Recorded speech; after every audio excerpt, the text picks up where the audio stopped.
Have you ever looked at the letters on the end of an Intel CPU and wonder what they actually mean?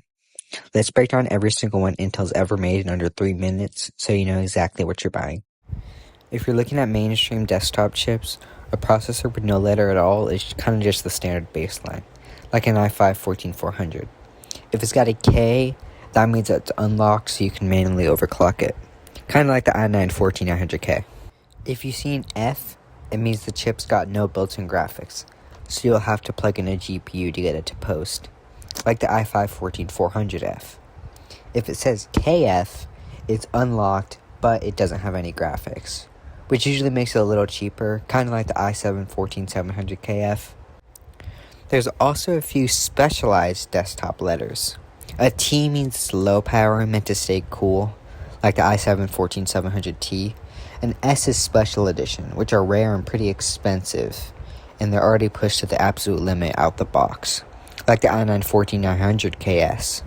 An X and XE are Intel's older but massive workstation chips that are usually built for heavy video editing rigs, like the i9-10980XE. When you switch over to laptops, the letters can tell you a lot. An HX means Intel's literally put a desktop processor inside a laptop frame to get good performance, like the Core Ultra 9 285HX.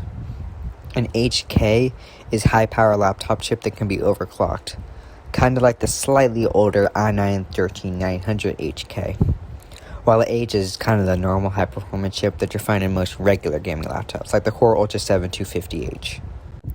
If you see a P, it's kind of like the middle ground that Intel used for a couple years, mainly for thin laptops just so they perform better, like the i7-1360P. And U is for ultra low power, which keeps things cool and stretches the battery life, usually in thin business laptops, like the Core Ultra 7 155U. And the newest letter is V, which means the actual system's RAM is directly on the CPU chip, most of the safe space and power. A good example of this is the Core Ultra 7 268V. If you're hunting for used parts or looking at older tech, you'll run into the legacy letters. On 10th gen Intel chips, G1 through G7 told you how strong the built-in graphics were, kind of like the i7-1065G7. There's also weird standalone G chips. They were kind of a rare team-up where Intel actually put AMD Radeon graphics right onto the Intel processor, like the Core i7-8809G, and they definitely don't do that anymore. That's just about every single Intel CPU ever made, except for the older ones, because I'm running out of time for this to be too short.